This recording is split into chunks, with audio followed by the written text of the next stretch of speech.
You know the phrase X marks the spot, but when it comes to Destination X, they're all about finding that X. I'm talking with Indianapolis native himself, Shayne Cureton. So tell me how you got introduced to join this reality competition show. Oh, so it was honestly a blessing. They found me on Instagram. They said they were looking for models, and I popped up. So yeah. That is so awesome. And tell us about your background growing up in Indianapolis, your modeling career. Give us the full scoop. Okay, so grew up in Pike area until about sixth grade. Moved to Avon, where I graduated high school. From there, there had been enough people by the time I graduated that were like, "Yo, if you haven't tried modeling, like you should look into it." Ended up looking into it. My mom never heard anything good about the modeling industry, especially in the Midwest, which you know being a successful model at this point, looking back, it's like, yeah, there's a lot of dangerous areas. So I kind of had to, and I always like to throw this story in. I kind of had to threaten her a little bit with tattoos. Running track, I wanted to have the sleeves and the artwork. So I said, if I don't have a modeling agency by the time I get back from my first semester, I would have been 18. More than likely, I'm going to be tatted. And so she found me one within like a week, which was Helen Wells is where I started. And then my big break, Abercrombie ended up coming back because they had found a kid that was originally from Indy. So they came back to see if there was any more talent. They found me, and I was able to just kind of take those pictures and send them to agencies. Ended up getting signed in Chicago, New York, and LA. Spent about a year in LA, and then my New York agency wanted me to spend some time out there. So moved out there 2013, was out there until 2019, and then had I moved back, had plans to move to LA, but COVID happened, and it was like, all right, I'm just gonna stay put for now and just kind of see what happens. And I'm honestly thankful that I did. Here So is Destination X. Tell us about this show. yeah. What do people need to know about the premise of this? So the premise is, I think the biggest thing would be they see a lot more than we do. When they're watching the show, we literally saw nothing. In the preview, it says, the windows are blacked out most of the time. There were times where they would cut the windows open, and we kind of got to see. Um, but the difficulty of the show in picking up things. Some were clues, some were red herrings. So it was like you never really knew what to pick up, what to utilize. But it's definitely going to be a good watch. They'll be able to, like I said, pick up clues if they're not red herrings and kind of play along to see exactly where, we were at. Watched the first episode last night and I cannot wait to watch more. It's so fun to see. It's all these strangers from all across the country that get taken into Europe and they have to find out where they're at. All these clues, like you said, are set up for them. And if you get the furthest on the map at the end of the episode, you're sent packing. What is going through your head? Obviously, you have to study for this. What was the preparation like? Because you can say, oh, we're in Italy, but no, it's so much deeper than that. It's Milan versus Rome. It's all the different parts. It's not just picking the country. Yeah. So with that, I don't feel I had the best prep, for the show. So I was all over the place. I don't want to give too much away, but I relied on an alliance, and it really is difficult. One, picking up on all the you have to look at everything. Literally everything, because you never know when Jeffrey throws in something that you might need.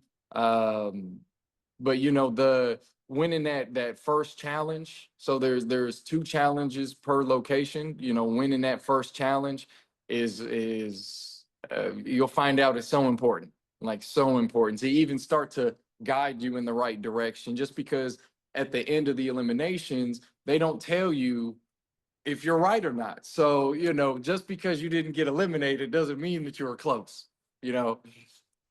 You mentioned Jeffrey. Jeffrey Dean Morgan from The Walking Dead. He's the host of this show.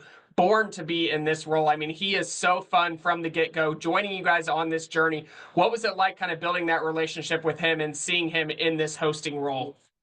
It was a pleasure. The last time I saw him in something significant to me, I'm into superheroes. So The Boys, when he popped up, he became my favorite character. The way he carried himself, like you said, he built perfect for this role. From the tattoos to just the nonchalant, just it was perfect. And getting to interact with him, he came off like a real person. It was nice to, and I would say refreshing to have met somebody that has been so successful, but is still able to have a conversation with you, ask you things, be intrigued by you as a person. So, it was a 10 out of 10, Would love to hear that about him. And watching the trailer, eagle-eyed fans are going to notice you in a very intimate scene with another contestant. I don't want to give too much away. It's obviously spoiler, but what can you preview about these other contestants who we're going to meet along the way? I mean, totally different energies. That some blend, some don't. Some grow on you, some don't. I loved every bit of the cast selection. I mean, it really opens up your mind to how other people are living, other people's thoughts outside of just like even just the people in your city. Generally have the same thought processes, but being able to see what other people have done, that a ton of people on the show inspired me to even start creating content myself a little deeper. But yeah, I won't go too much into my personal relationships, just because the way that everything unravels is, if you don't know when you watch it, it's so good, so I good. can't wait to see more of those moments. And I mean, what a great way to travel the world, all of Europe. I mean, what was that like? Obviously, you don't know where you're at and what you're doing, but what were those experiences like? They have to be lifelong memories. Oh, for sure. You got to see us up on a mountain. Being able to not knowing where we're at, but still being able to experience the outdoors parts of places. There's architecture that we got to experience, even though we didn't know where we were at, and being able to kind of soak that up, because architecture isn't the same here as it is there. So places that I could tell that I had never been to, getting that new experience was just it was what I signed up for. So fun to see that on screen play out. And you're on this tour bus. Like you said, all of it is pitch, well, not pitch black for you guys, but you cannot see outside. There's no windows where you can see where you guys are headed, what you're seeing, no road maps or anything. What do you want people to know about that experience while you're on these hour-long trips, sometimes day trips, to get to your next destination that you don't even know where you're going?